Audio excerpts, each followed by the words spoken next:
Hi, my name is Dr. Dawn Ewing. I'm the Executive Director of the International Academy of Biological Dentistry and Medicine. This is part 6 of our series, Biological Hygiene, a deeper look at root canals, implants, and cavitations. This is a patient of mine. She was healthy. She was cruising and traveling. It all came to an instant stop after major dental treatment, and she was admitted to a nursing home. See why seeing an x-ray is so valuable? When you look at this paper, it really doesn't look very impressive. You see that there are some implants. But now we're about to look at the x-ray. Look at that sinus. Where do you see those implants go? Maybe this wasn't a specialist that put these implants in. See, here's what happened. She was traveling a lot, and she was dancing, and she lost her teeth while she was on the dance floor, and she was embarrassed. She came home. She decided to have some dental work done. She went to see one dentist who told her that he would need to take some bone from her hip, and that was pretty spendy. So she decided to see another dentist who said, yeah, I took a weekend course on how to do implants. I can do this pretty inexpensively. She had the work done, and then she never did recover quite like she needed to, and her daughter had to move her into a nursing home. She became septic and she died, but the cause of death was natural causes, old age.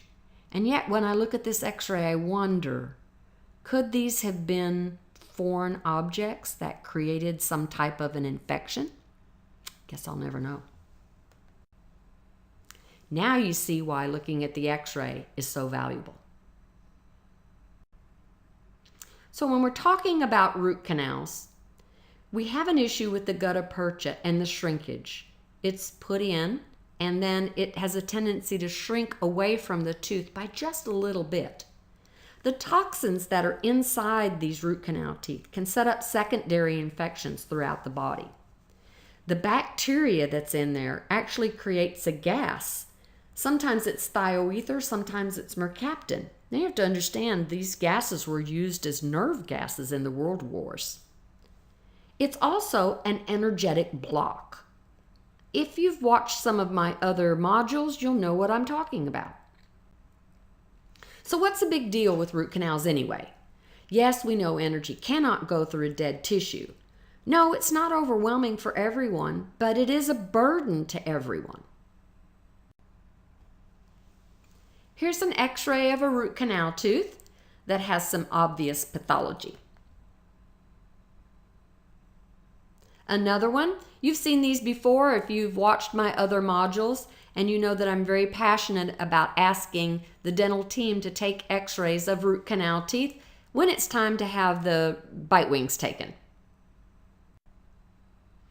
Here we see a meridian stress assessment test with the use of a cavitat to look at an area on this person that has multiple root canals.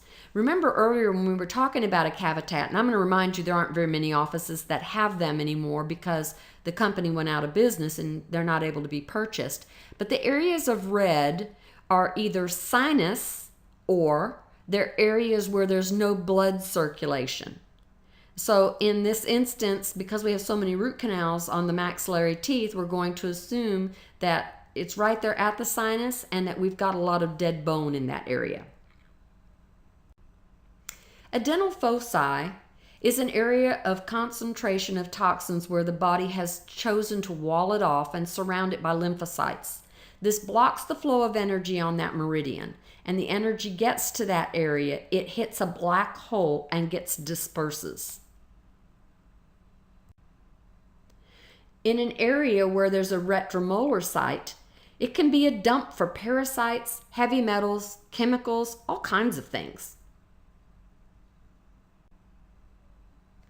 Here's a good image, a drawing, thanks to Dr. Shanklin, where we can see that a tooth is being affected because of the cavitation. There's actually a little wormhole of dead bone that is going right through the area where the nice healthy tooth is. G.V. Black was the first to coin the term. So when we're looking at these areas, this is out of Dr. Bocot's book, You can see on the left, nothing appears wrong. But when we go through the gum tissue and we perforate, you see into this void. And that's not normal. This is an area where there's a cavitation. In different bones, it has different names. When we're talking about the jawbone, oftentimes you'll hear ischemic osteonecrosis. Osteo meaning bone, necrosis is dead, and ischemic means there's poor circulation to it. We also hear another term when you look at the reports that come back of bone marrow edema. And that's where, similar to asthma, the blood can get into the bone, but it can't get out. So in the instance of asthma, air gets in, but the person has to forcefully exhale in order to get that air to go away. And so that's oftentimes seen in some of these pathological reports that you see. Risk factors for osteonecrosis can include protein C or S deficiency or a plasminogen deficiency, cigarette smoking, which I alluded to earlier, different drugs like anti-inflammatories or vasoconstrictors, different diseases that affect circulation, which is why diabetes is in there, trauma like a football injury, or exposure to pathogens like viral or bacteria or fungus. Now we pretty much covered all of us that are at risk. Here is a technetium 99 scan of a man who had trigeminal neuralgia, and you can see all the black areas which involve his spine. He was edentulous. This is the maxilla and the mandible, as well as the sinus cavity. You can see all those black areas are areas where he has osteonecrosis. This is, in fact, his jawbone. He willed his head to Dr. Bocot after he committed suicide. This is another area of a cavitation. An incision was made in the gum and there's no bone. Here's a report just showing you that these particular teeth have some issues where you see comments made, like on tooth number 1, it shows up with kiefer, which means that there's some dead bone in that area. Here's another report, which again, tooth number 1, where it was, shows up with some dead bone. Pre-surgical homeopathics can be used depending on what state you're in. You might use a lymphatic drainage. You might consider using some aconite, which is helpful for fear. Arnica to prepare for trauma. It's great to use after the surgery as well. Some Bach flower remedies could be used. I prefer a product called Pre-Dental Surgery from Deseret Biologicals because it mixes it all in one bottle and covers all of those items. Support after the surgery. We don't want to use ice, believe it or not. This stops the flow of blood and drainage. We want to encourage healthy blood flow in that area. You may consider using a red laser light. It increases cellular communication, which increases circulation to replace the cells with new ones. And you could even try recording that light or sending a signal through there. We don't want to use any anti-inflammatory drugs. We want the body to do its own thing. You might consider using something like silver in this particular area. We've got some variables in cavitation protocols. Sometimes people want to do metal removal first before they get involved with doing cavitations.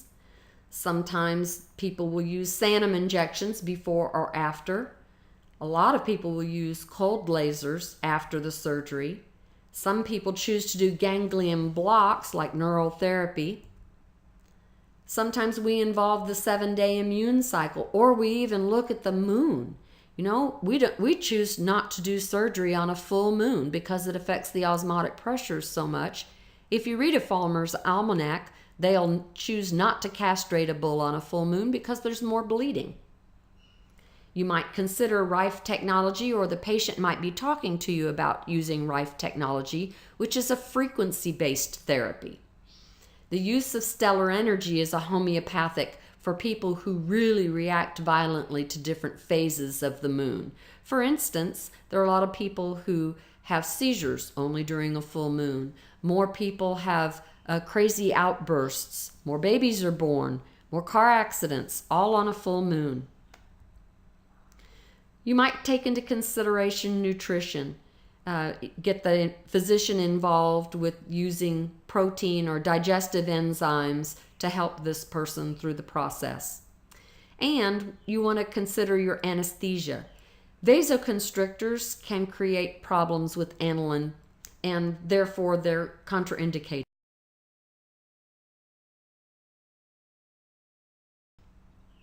Here we see a biopsy where we're looking at a particular area of site number 1 and 2, and the diagnosis comes back chronic fibrosing osteomyelitis with overtones of osteonecrosis in the maxillary right, second, and third molar areas. I suggest that you send off pathology reports. Not only does it cover you, but it also allows the patient to see that there was a real need in that area.